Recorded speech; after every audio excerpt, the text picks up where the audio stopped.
দেখুন, বিগত দিনে এই ধরনের ঘটনা আমরা কখনো শুনিনি। এখন এটা নিত্য নৈমিত্তিক ঘটনা হয়ে দাঁড়িয়েছে। আমরা বাংলা ভাষায় কথা বলি, আমরা বাঙালি। এই জন্যই হয়তো যে রাজ্যগুলো বিজেপি রাজ্য আছে সেই রাজ্যগুলোতে এই ধরনের ঘটনা ঘটানো হচ্ছে। যে ছেলেটার বয়স মাত্র 32 বছর, তার স্ত্রী আছে, মা আছে, দুটো কন্যা আছে। আজ ভাবুন তাদের অবস্থাটা কোন জায়গায়। এটা আপনারা দেখতে পেলেন, এই পরিবারের থেকে শুরু করে এই এরিয়ার মানুষ হাহাকার করছে। কিন্তু বিজেপি শাসিত রাজ্যে এই ধরনের নৃশংস নির্মম ঘটনা প্রতিনিয়তই ঘটে চলেছে। তার বলি হলো আমাদের এই কসবা অঞ্চলের ছেলেটা। যখন থেকে আমরা ঘটনার কথা শুনেছি, এই অঞ্চল নেতৃত্ব প্রধান থেকে শুরু করে গ্রাম পঞ্চায়েতের সদস্য থেকে শুরু করে যারা নেতৃত্বরা আছে, আমার বিধায়ক সাহেবও কালকেও এসেছিলেন, আজকেও এসেছেন। আমরা সবসময়ের জন্য পরিবারটা পাশে আছি, রাজ্য নেতৃত্ব পরিবারটা পাশে আছে। এবং আমাদের দলের সেনাপতি অভিষেক বন্দ্যোপাধ্যায় তিনি বলেই দিয়েছেন, ডিক্লার করেছেন, যেভাবে পৈশাচিকভাবে নির্মমভাবে একে হত্যা করা হয়েছে, এর দৃষ্টান্তমূলক শাস্তির দাবি তিনি করবেন এবং আসল সত্য উদ্ঘাটন করার চেষ্টা তিনি করবেন। এমন ঘটনা বারবার হয়ে আসছে, এই বিষয়টি নিয়ে কি? দেখুন, শুধু মার্ডারই নয়, আমরা বাঙালি, বাংলা ভাষায় কথা বলি।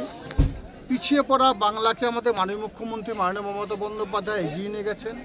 একের পর এক 95টি প্রকল্প বাস্তবায়িত করে বাংলার অভাবনীয় পরিবর্তন ঘটিয়েছেন। এই জন্য কেন্দ্র সরকার বাংলাকে বিরোধিতা করার যত রকম পরিকল্পনা আছে একের পর এক তারা করেই চলেছে।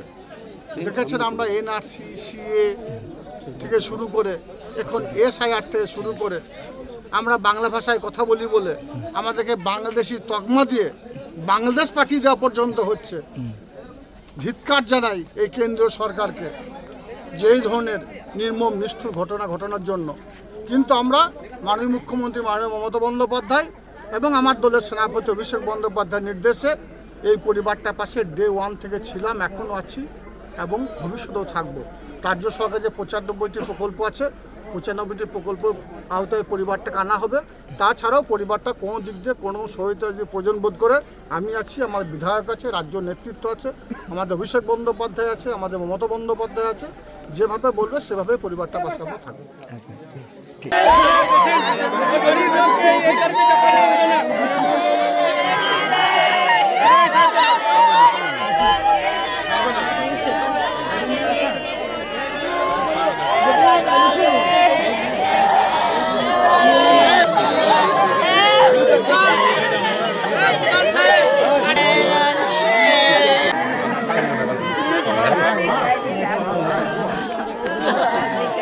বাচ্চা দুটোকে তোমাদেরকে দেখতেও, দুটো মেয়ে আছে, মেয়ে দুটো মা তোমাদেরকে দেখতে হবে, কিছু করার নাই।